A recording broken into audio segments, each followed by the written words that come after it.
dinamain Iroirona. Iroirona itu aslinya berkedudukan bahasa Jepang. Artinya bermacam-macam, ya bisa dikatakan kegiatan lah.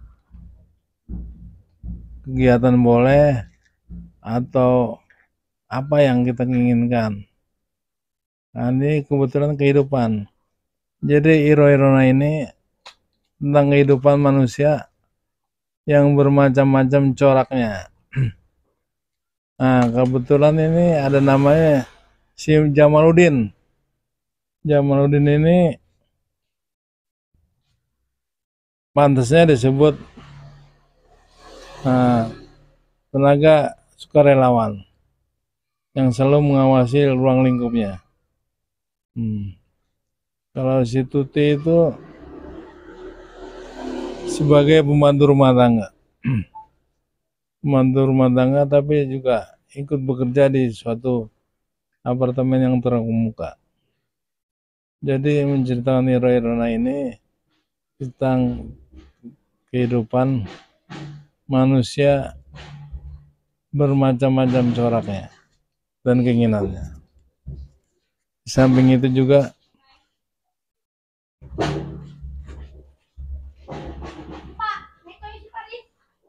Iroirona ini menggambarkan keanekaragaman manusia bercorak satu sama lain saling akur. Makanya dalam kehidupan manusia itu, dalam gambaran Iroirona ini menggambarkan saling akur. Makanya manusia sering dikatakan kurang memahami segala bentuk kejadian yang aneh dilakukan sehari-hari. Pernah Bapak dapati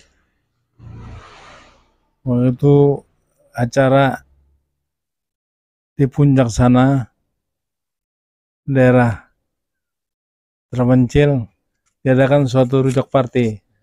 Rujak party artinya ngerujak. Ada orang bilang rujak bebek. Bukan bebek, rujak bubak. Bubak itu artinya digebek-gebek gitu. Bukan dibobok-obok, tapi digebek-gebek. Artinya dipukul-pukul lah. Namanya rujak bebek. Ada yang keliling itu mengatakan rujak bebek itu enak campurannya. Ada rasa pedas, ada rasa nyos, ada rasa sedang lah. Ya kalau Bapak sih nggak seneng rujak-rujak itu. Kalau rujak-rujakan Bapak nggak seneng. Tapi kalau rujak bener mau. Namanya rujak-rujakan dari plastik. Plastik apa dipotong-potong. Ya rujak bohongan kalau namanya rujak-rujakan. Jadi sebaiknya gini. Dalam kisah ini Iroirona ini bermacam-macam manusia, tabiatnya bisa dilakukan yang berkeinginan banyak. Misalnya contoh, kita pengen rujak, kadang rasanya pedas, sedang, asin, segala macam. Tapi Bapak daripada makan rujak lebih baik makan combro. Apa itu Pak combro? Combro oncom di bro, oncom di jero. Makanya orang asing mengatakan, ini kok oncom bisa dimasukin, dicari bautnya nggak ada. Ya lucu lah. Namanya oncom ya nggak dibaut lah. Makanan dibaut ya ntar karatan. Ya itu ada yang bilang. Makanya orang luar negeri menganggap combro itu aneh, makanan aneh. Nggak ada bautnya kok bisa masuk gitu. Siapa yang setting? Ya itulah akal-akalan manusia Indonesia yang punya sifat 1001 akal. Sekarang udah bermacam-macam makanan corak yang digelar di pasaran.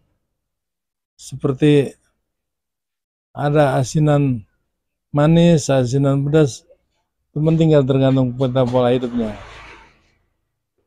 Tapi rame lah pasaran Makanya dalam Irona ini mengatakan bermacam-macam manusia tabiatnya lucu-lucu. Ada yang keinginan keras, ada yang keinginan lunak, nggak bisa disatukan. Makanya dalam Irona ini menggambarkan sebetulnya kecocokan dari kita semua. Artinya kompak. Karena dengan adanya macam-macam manusia tabiatnya, jadi Tuhan hanya mengingatkan bahwa kita harus berhati-hati.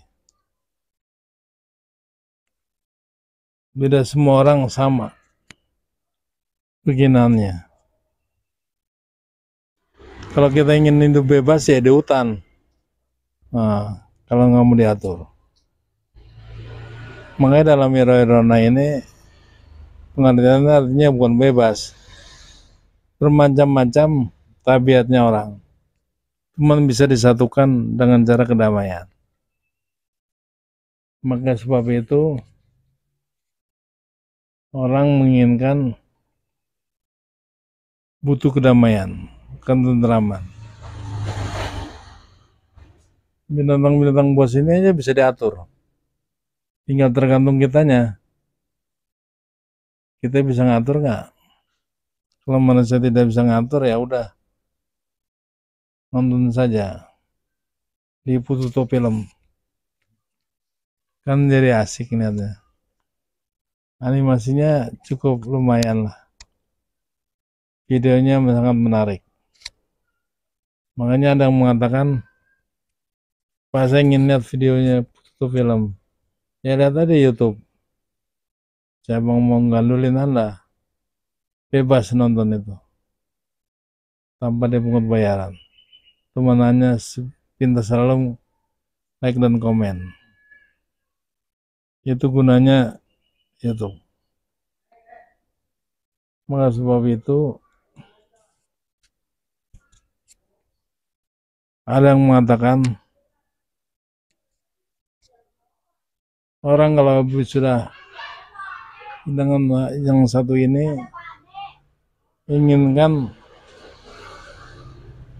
butuh kedamaian, hiburan.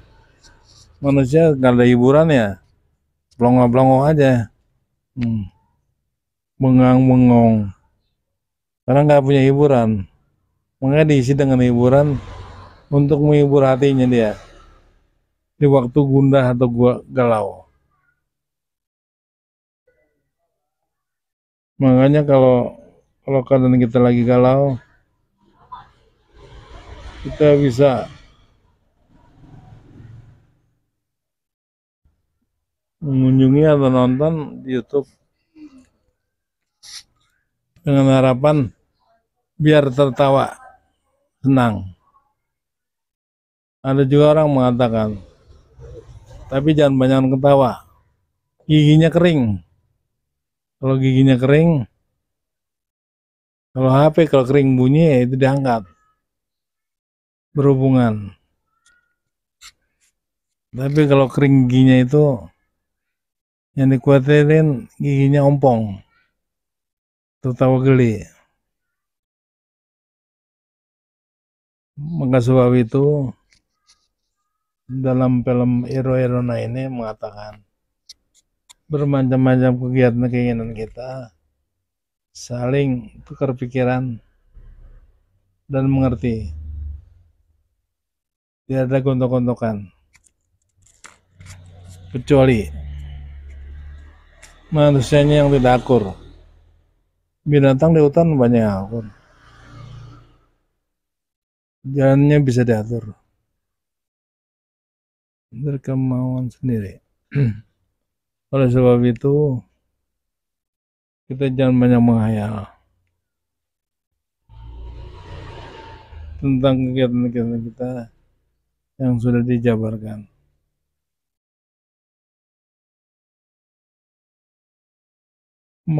Maka dari itu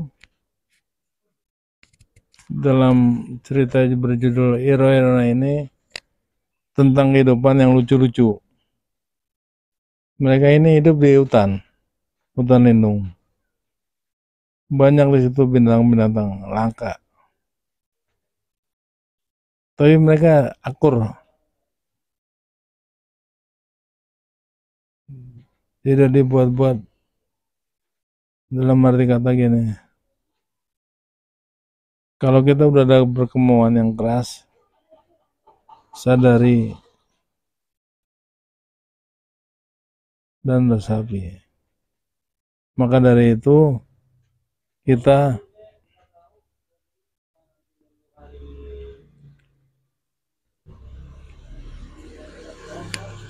baiknya menuju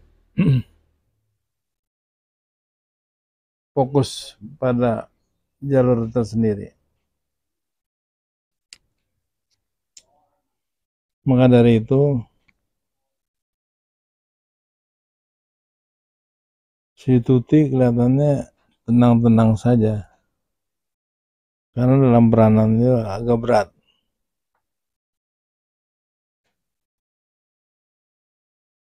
Tuti emang orangnya lucu.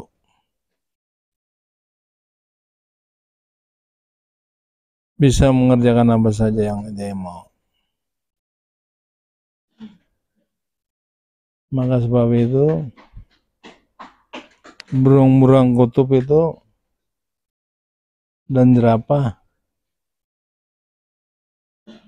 dan seekor beruang kutub itu suka melihat-lihat.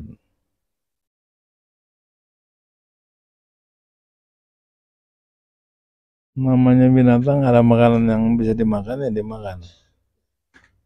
Kalau enggak kita dianggurin saja. Oleh karena itu dalam cerita Ira-Ira ini tentang kehidupan manusia dengan binatang-binatang buas di hutan. Tapi mereka itu saling mengerti hidupnya dan tidak ada menyakiti. Makanya binatang-binatang itu lunak dan murah hati, tidak bisa ngungkit.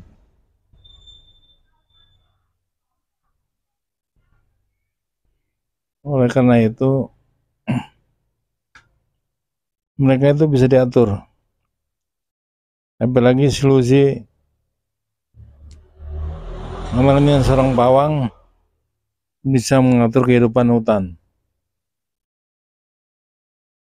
Banyak yang menggantikan Lucy dan berkeinginan keras, tapi hanya sebentar. Mereka tidak bisa mengimbangi Lucy. Lucy berhari-hari bisa menangani hewan-hewan buas.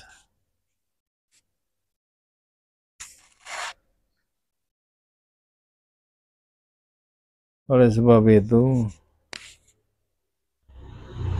Iro-Irona ini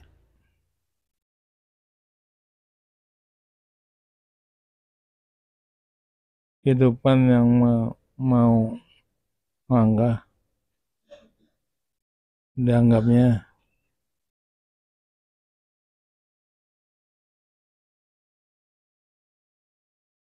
oleh sebab itu Iro-Irona ini dibangkitkan dalam semangat. Dalam pengertiannya Iro-Irona ini bermacam-macam tabiat manusia. Ada yang sifatnya pemalas, pemurah hati, dan senyumnya yang menawan. Maka dari itu di sini ada si Tuti, si Riana, dan manusia cebol yang suka mengisi acara di acara ini. Dia hidupnya senang. Manusia cebol ini mengisyaratkan sebagai orang hiburan aja. Manusia tanpa dihibur sepi, sunyi, dan hari kata bisa menyendiri.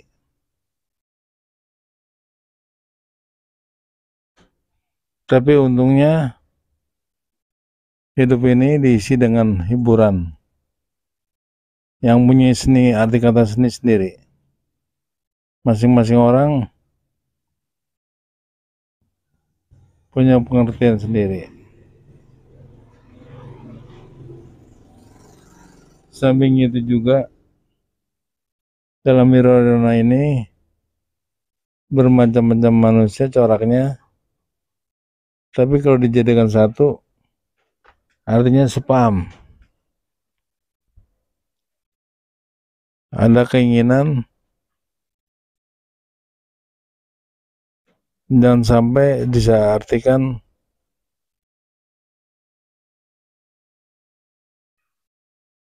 coraknya dimainin. Dalam Wirarona ini gambaran yang nyata bahwa manusia itu butuh hiburan untuk menjaga ketentraman. Manusia kalau tambah hiburan ya sepi. Seperti pepatah mengatakan, asam di gunung, garam di laut. Akhirnya ketemu di Pandaringan.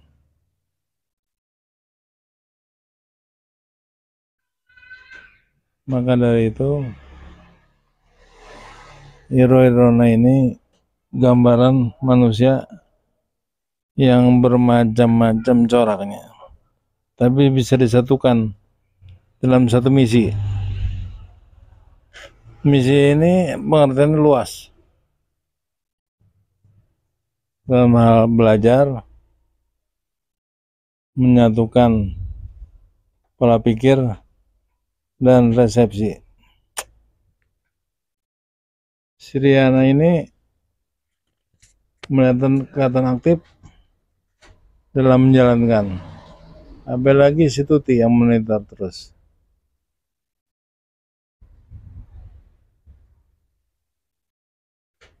Tapi dengan harapan kita sebagai manusia saling akur sama yang lainnya.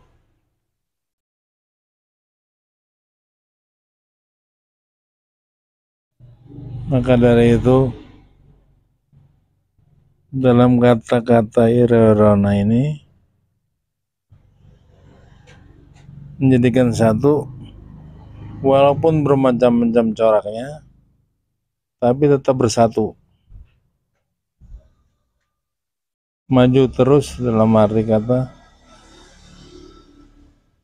kehidupan. Oleh karena itu, dalam Wirarona ini menggambarkan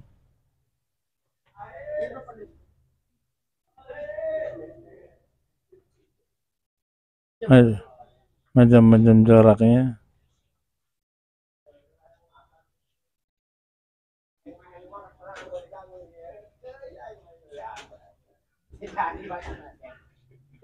manusia ini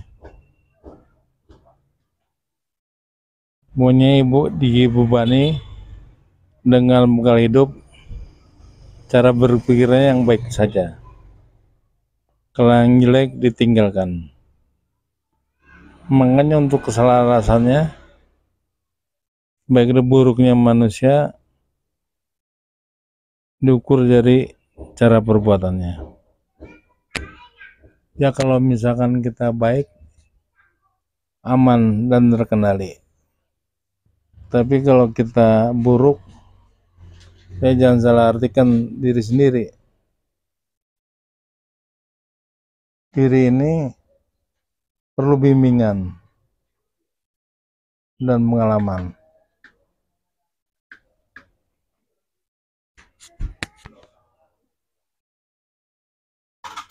Oleh sebab itu, Wirarona ini menggambarkan keakraban manusia dan hewan dalam satu wadah hutan yang sangat seram. Maka dari itu irona ini baik buruknya itu tinggal tergantung manusianya. Manusia kalau nggak mau diatur ya hidupnya bebas di hutan. Tapi hutan juga punya perlindungan, punya tata cara, tidak seenaknya saja. Dengan harapan manusia berbuat baik, kita akan selamat.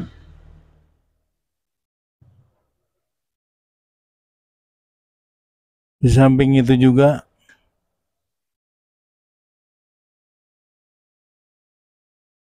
kita mengharapkan sesuatu yang baik dari ulah perbuatan kita. Kalau perbuatan kita baik, dengan sendirinya orang mengatakan ancungan jempol.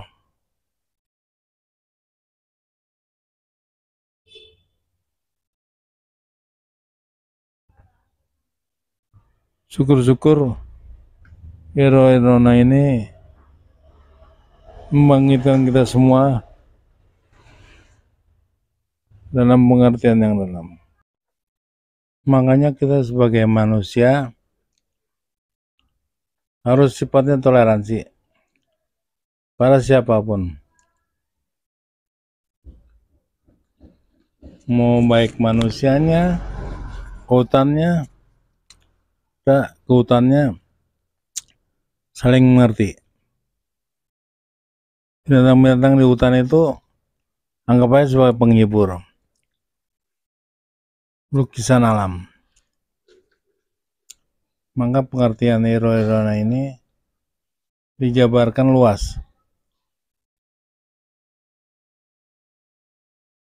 Kita butuh kehobian yang bagus dalam irona ini, artinya kemauan kita tunjukkan bahwa kehidupan manusia ini harus saling mengisi, terhibur.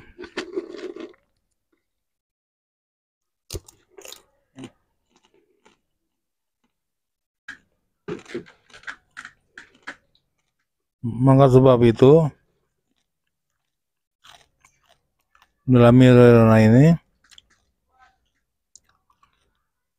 pengertiannya sangat dalam.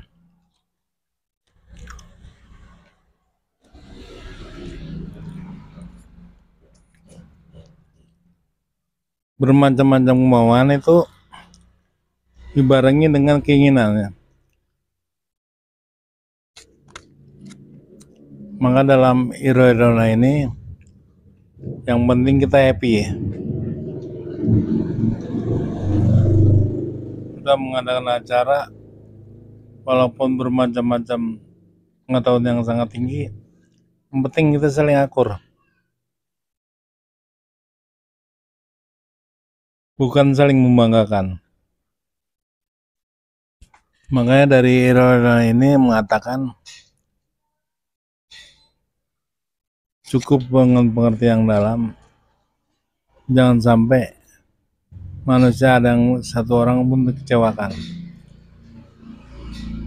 Makanya terus berjalan irona ini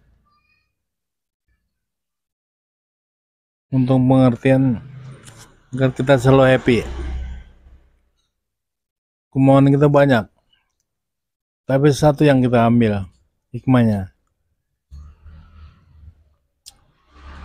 Karena dalam irona ini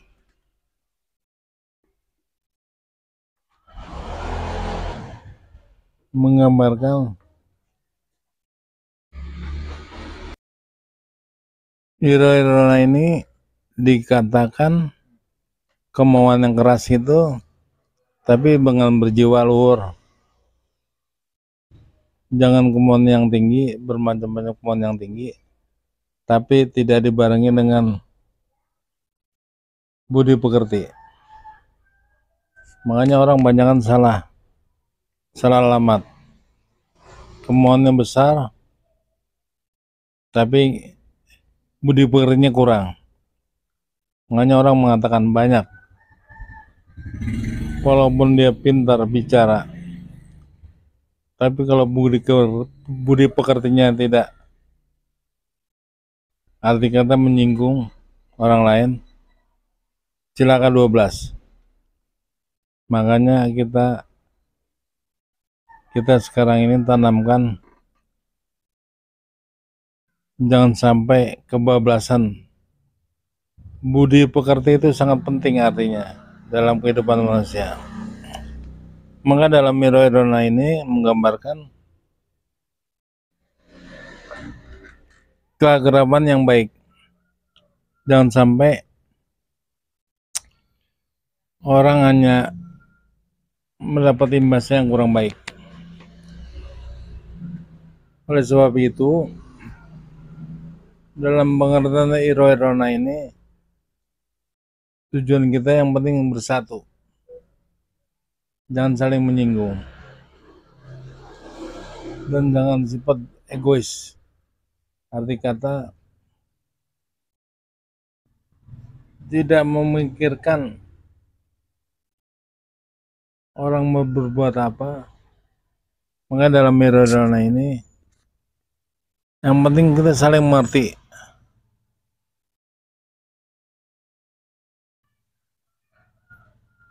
Oke, karena itu maka dalam Miro Irona ini kita gambarkan suatu kemauan yang keras, tapi budi pekertinya luhur, tidak menyinggung, tidak menyentuh orang lain, sifatnya sama-sama. Ada orang mengatakan saling mengerti. Dalam Miro Irona ini bermacam-macam kemauan, yang penting satu tujuan yang kita harapkan. Bersatu kita teguh, bercerai kita berantakan. Itu prinsipnya. Kalau dalam kesehatan itu mens sano et corpore sano. Artinya dalam tubuh yang sehat terdapat jiwa yang kuat. Makanya orang tanamkan mens sano et corpore sano. Dalam tubuh yang sehat terdapat jiwa yang kuat. Pengertian dari mens sano et corpore sano itu, jiwa kita harus selalu kuat, mental kita kuat. Cuman jangan diartikan adu fisik. Bukan, salah. Adu fisik itu seperti jagoan. Atau boleh dikatakan seperti ayam bertanding. Janganlah manusia dikedirkan dengan ayam jago yang hanya bisa bertarung. Tapi pengertian kita pikiran, adu gagasan. Makanya dalam hidup ini gagasan itu penting. Jangan sifatnya teman menyinyir atau menggurui, atau menghina satu sama lain. Nah, pengertian ini kita tanamkan akhlak dan budi pekerti, dan sampai kita kebablasan. Banyak orang mengatakan yang tidak baik, tapi lawannya dia ada yang bukan tidak dia bisa lawan, dia lebih baik mengalah dalam arti kata kemenangan. Buat apa kita sifatnya menghina, tapi tidak bisa kita bekerja sendiri. dan menunjukkan hasil budi pekerti kita. Makanya sifat yang kadil itu kadang orang suka mengatakan menyinyir, menghina, itu tidak bagus. Baiknya kita bina kerukunan sesama kita, memajukan supaya negara ini aman, tentram, dan maju. Makanya kita manusia bermacam-macam pola hidup. Ada yang rasa senang, ada yang kekurangan, dan ada juga hidupnya di bawah. Tapi bukan berarti dari nasibnya dia ditentukan. Semua itu dari hasrat dan kemauan. Ada yang sifatnya mendompleng, dia tidak bagus. Manusia hidup perlu mencari sandang dan pangan dalam kehidupan sehari-hari. Makanya ditekankan di sini, iro-irona ini segala bentuk macam-macam kemauan, keinginan, semuanya harus disatukan dengan kedamaian. Tulus dan ikhlas saling menyayangi. Di samping itu juga kedamaian hidup ini perlu dijaga.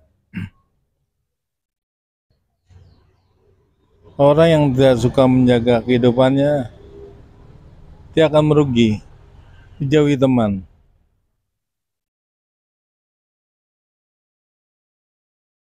Mencari teman hidup emang gak susah, tapi kalau nyari musuh sebentar. Gambaran manusia itu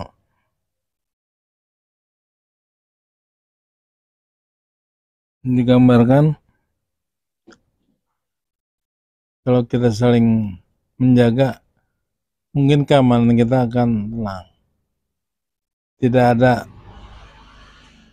rasa gontok-gontokan dan ingin memegang dalam bentuk kedamaian. Kedamaian ini sangat perlu sekali. Kita manusia butuh teman, butuh kawan, tapi kalau bisa jauhkan lawan. Dalam iro-irona ini mengisahkan kehidupan di alam bebas. Seperti di hutan ini, kita saling menjaga ketenteraman jiwa dan raga.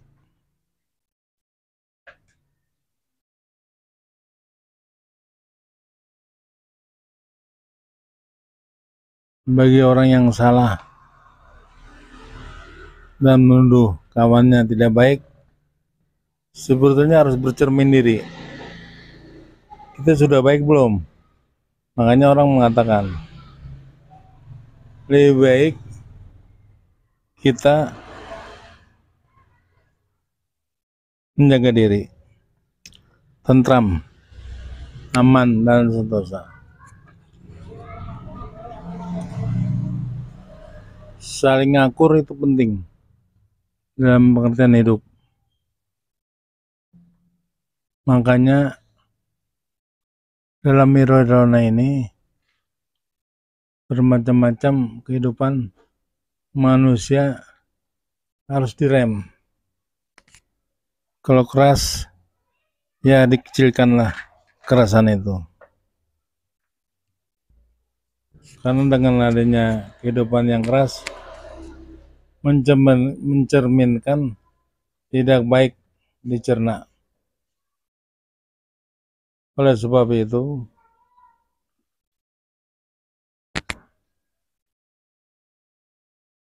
kita sebagai manusia hanya bisa mencoba menahan diri. Arti kata berbenah diri. Segala bentuk kejahatan yang diperankan baiknya kita jaga untuk kedamaian kita semua. Manusia itu butuh kedamaian, ketenteraman dalam jiwa. Ya, bisa dikatakan musuh gampang dicari, tapi teman akrab susah dicari. Banyak orang mengatakan teman manusia gampang dicari. Salah. Teman itu susah dicari. Tapi kalau lawan dalam sekejap beribu-ribu manusia juga bisa.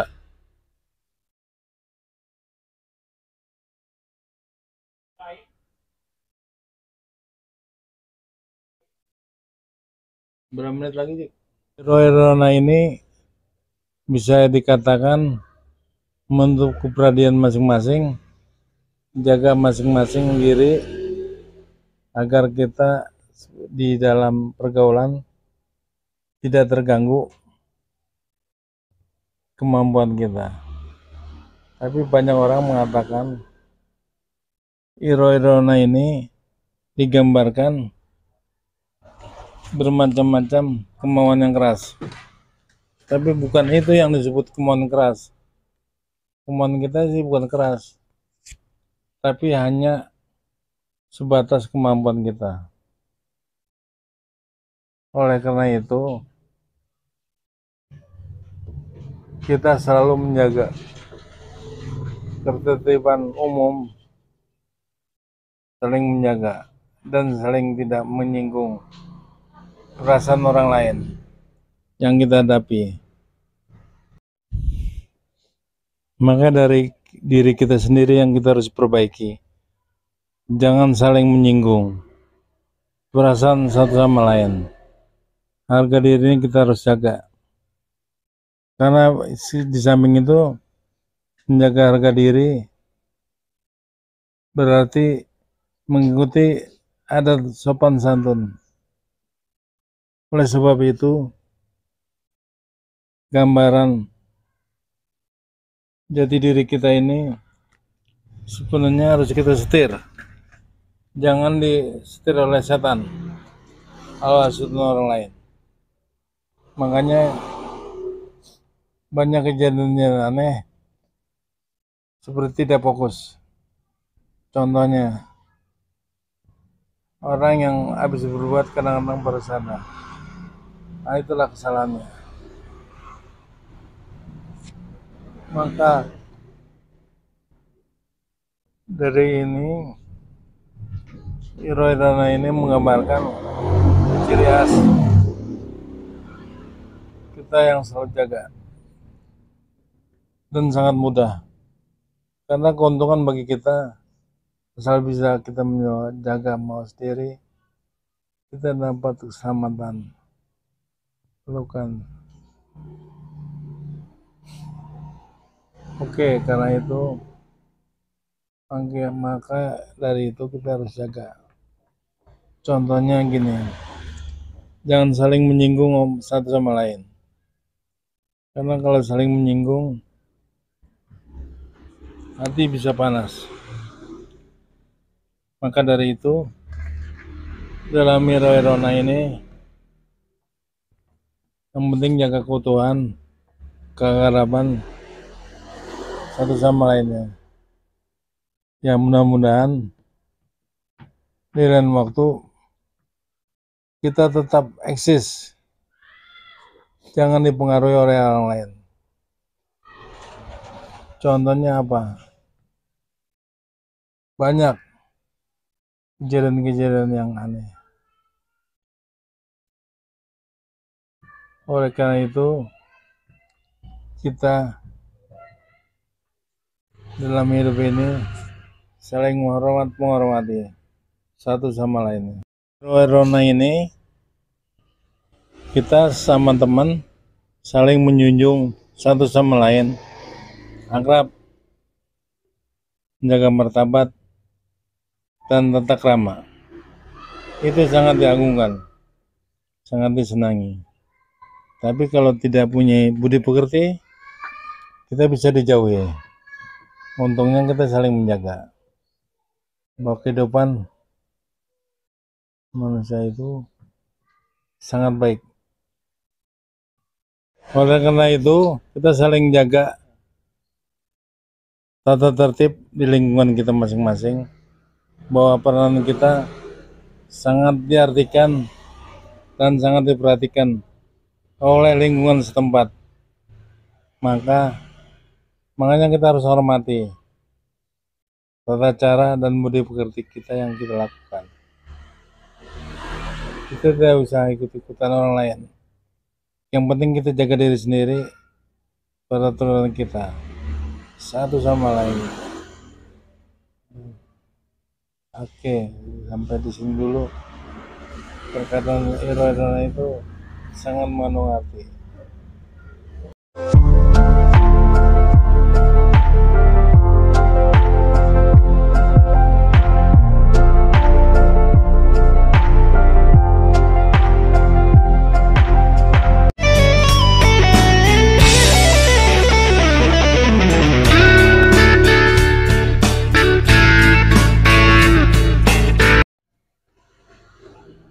Cerita ini dari sejarah zaman purbakala. Ada seorang koboi namanya Koboi Jimen. Koboi Jimen ini seorang laki-laki yang perlente, badannya tegap, segar, tapi hobinya makan permen. Makanya dinamain Koboi Jimen.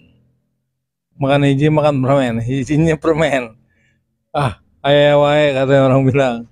Koboi Jimen itu diangkat dari kisah sejarah dulu, zaman yang lampau.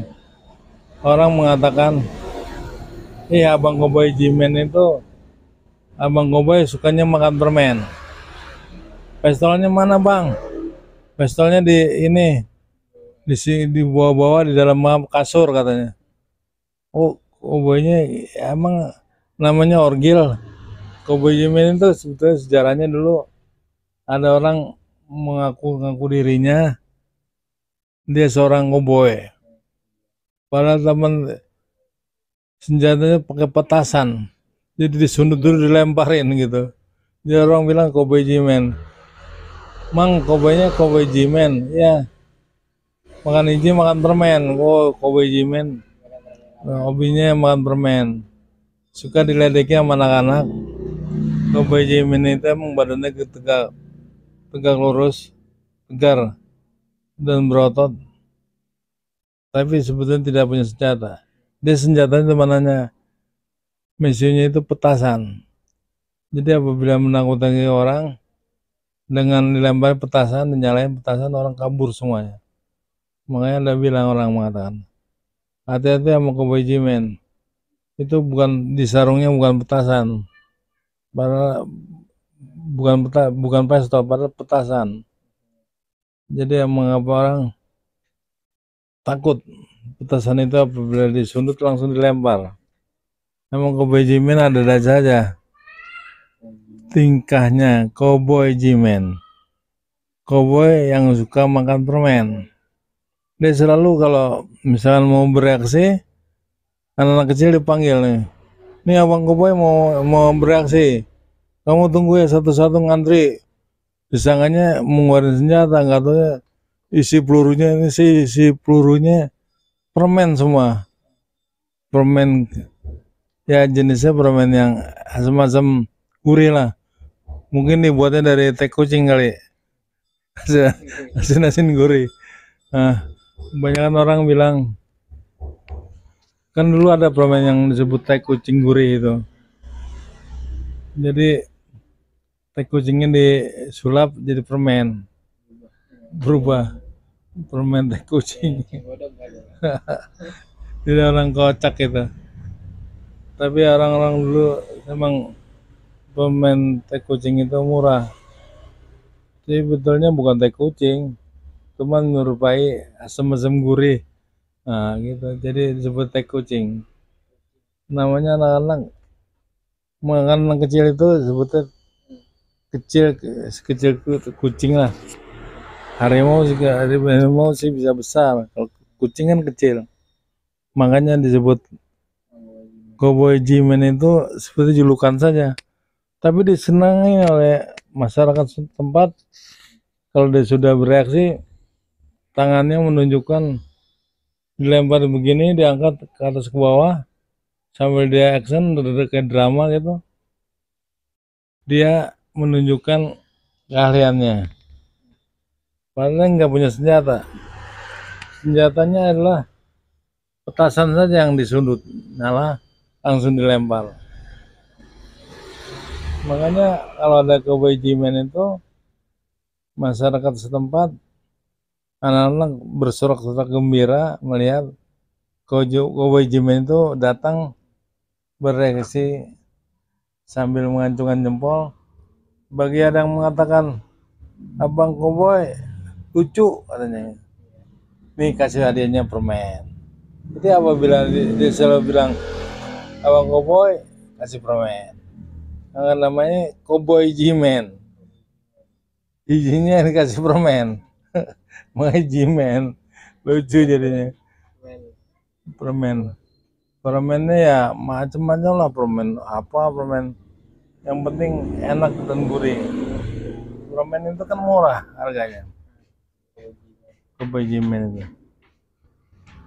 Makanya kalau datang itu orang-orang pada senang banget kalau Cowboy Jimin datang. Dia paling disukai anak-anak karena sangat lucu. Apalagi dia mulai actionnya gitu. Seperti petasan dia, dia pakai tangannya dia sambil nembak gini.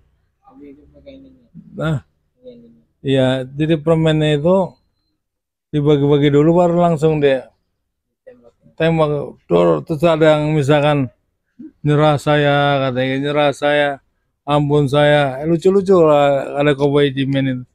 Dia Cowboy Jimin itu dikerjain terus ya sama anak-anak. Jadi karena ulahnya dia sangat lucu, jadi ibu-ibu juga bilang, Bang Cowboy Jimin. Nah, kalau orang udah bilang Cowboy Jimin, dia ngasih permen. Permennya hiji, permennya satu, temannya dikasih satu. Jadi anak-anak seneng. Ya kita dikasih satu hadiah gratis, nggak bayar ya, senang lah. Makanya dinamain Cowboy Jimin. Cowboy Jimin itu emang seorang yang gagah perkasa, tapi dia tidak punya pistolnya. Sarungnya biar dipasang, pelurunya adalah permen saja. Pistolnya tidak ada. Kemungkinan anak-anak sangat-sangat suka sekali dengan tingkah lakunya seperti seorang koboi beneran. Langkahnya bila dihitung, dia mulutnya bilang, ketukannya kalau kakinya yang melangkah, mulutnya yang main, tak tok tak tok tak tok, langsung dibidik. Anak-anak kalau dibidik dibilang, awas Cowboy Jimin nembak katanya gitu. Cowboy Jimin itu temanannya bilang, saya adalah panglima besar Cowboy Jimin. Anak paling ketawa semua karena sangat lucu, hiburan lah bagi mereka. Karena kalau tambah hiburan, mereka itu sedih karena sama-sama kita ini butuh hiburan. Maka dalam hal ini Cowboy Jimin ini berhati-hati dan sangat lucu. Oke, makanya dalam hal ini Cowboy Jimin ini tetap anak-anak mengharapkan kalau dia mulai keluar sarungnya bahwa kita ini dikasih permen, hiji-hiji makan permen. Makanya anak-anak kadang sudah dibagi minta lagi. Cowboy Jimin, saya bagi dong. Tadi saya belum kebagian, padahal bohong dia. Cowboy Jimin itu cuma nanya menghitung gini. Ah, kamu bohong ya sama saya. Oh, sama gilanya kamu, katanya ibu-ibu bilang. Nah, sebetulnya Cowboy Jimin itu emang orang kocak. Kocaknya apabila mengeluarkan senjatanya itu diambilnya permen satu-satu, langsung dikokang, dia bilang, saya tembak kamu ya. Padahal itu diberikan permen. Gini, saya tembak ya kamu, permennya keluar satu. Jadi anak-anak menerimanya senang sekali, gratis. Ya permen kalau beli sih murah, tapi bukan nilainya. Kelucuan dan uniknya itu koboynya itu mengeluarkan senjata, tapi di dalam sangkurnya itu adanya permen. Bermacam-macam permen itu dikeluarkan, makanya tidak ada satupun orang yang menolak pemberian dari Cowboy Jimin. Cowboy Jimin itu nama aslinya Sukardi, orangnya sangat lucu. Pakar itu orangnya humor banyak dan suka ketawa geli. Namanya Sukardi.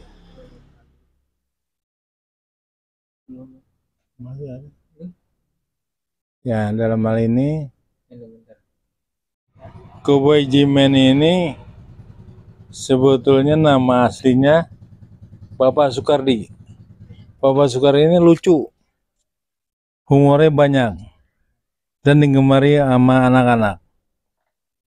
Pernah suatu hari dia tidak membawa permen. Bapak Sukardi itu langsung ditodong sama anak-anak. Cowboy Jimin, mana permennya? Waduh, saya lupa, katanya gitu. Lupa di mana? Lupa ditaruh di rumah. Kebetulan ibuku tadi nyuruh, aku suruh ke pasar lah. Kamu kayak bencong. Nah, dikatakan gitu. Pak Sukardi itu kayak bencong kamu. Bukan masalah bencongnya. Ya, Bapak Sukardi itu pernah ditegur sama anak-anak. Mana permennya? Aduh, lupa.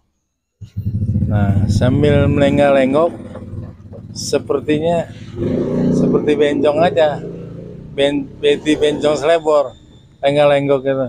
Ih, kamu bencos ya, lucu kamu.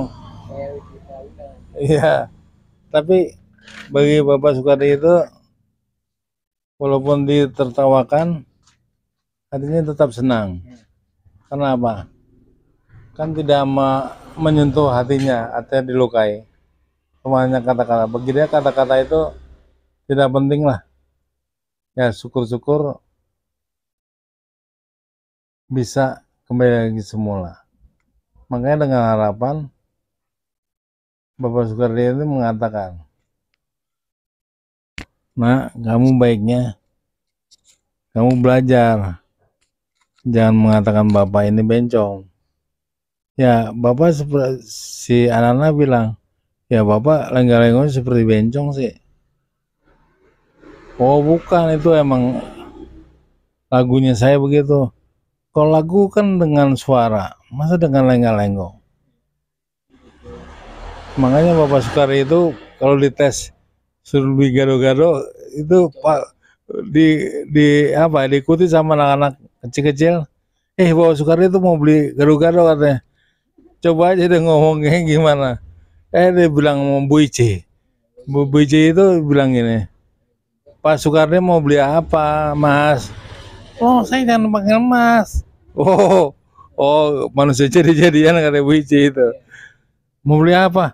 Beli gado-gado, jangan pakai kol. Loh, suaranya itu yang bikin lucunya itu kolnya. Jangan pakai kol gitu, lucu gitu.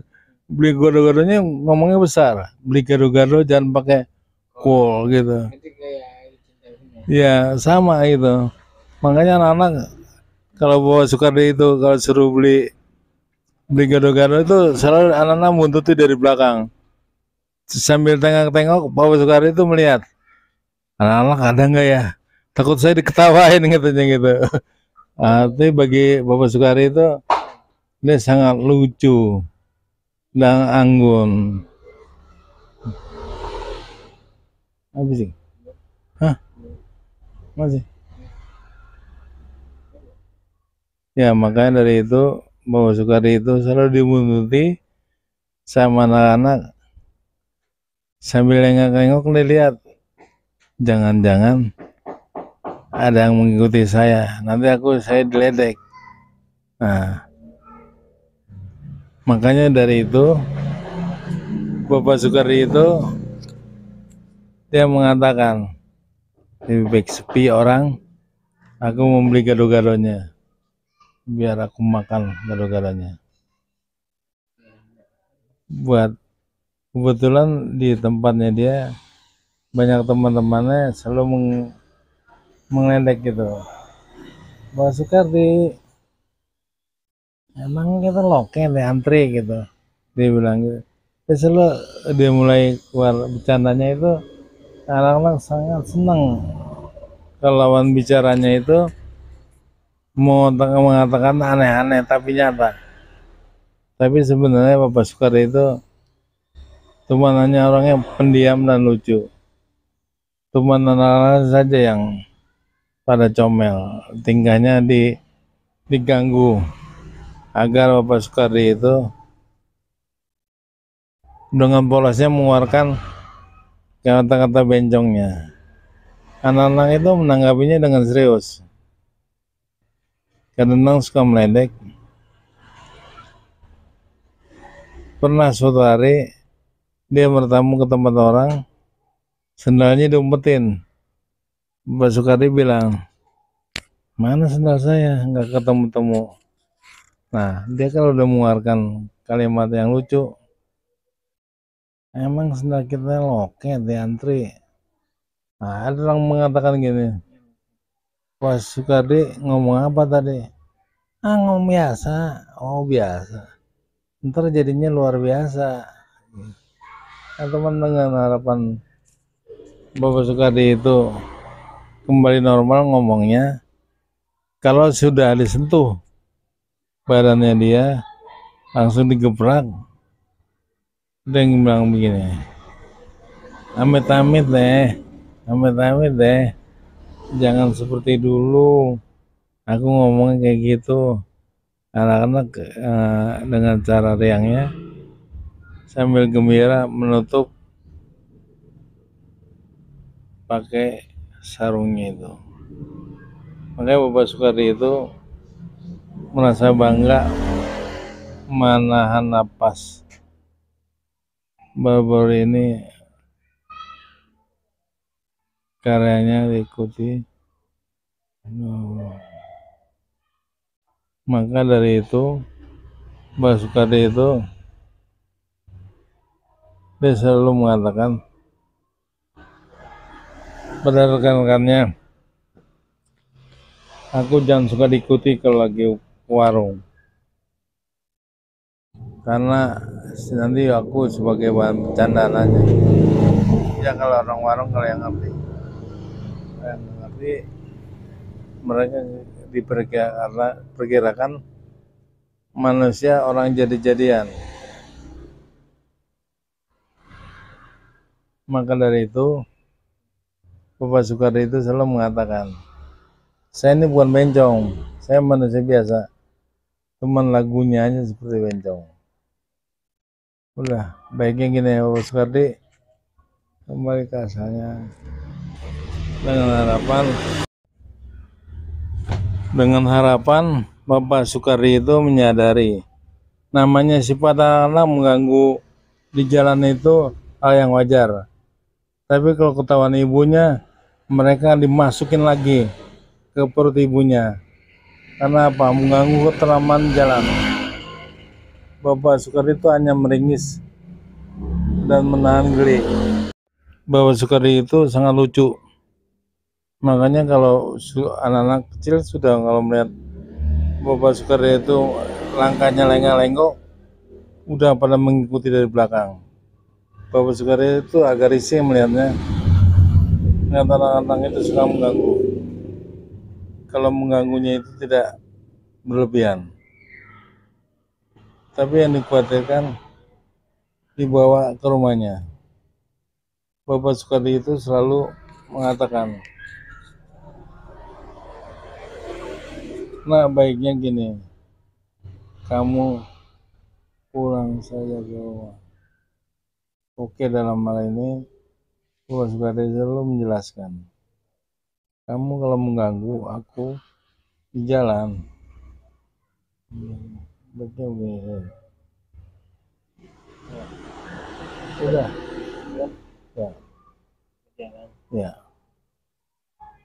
Oke, dalam hal ini Bapak Sukardi itu mengatakan yang sebenarnya, bahwa kehidupan ini perlu hiburan. Emang betul kan anak itu selalu bilang, betul karena saya jadi oke dalam hal ini. Yang penting kita saling menjaga diri, toleransi, dan selalu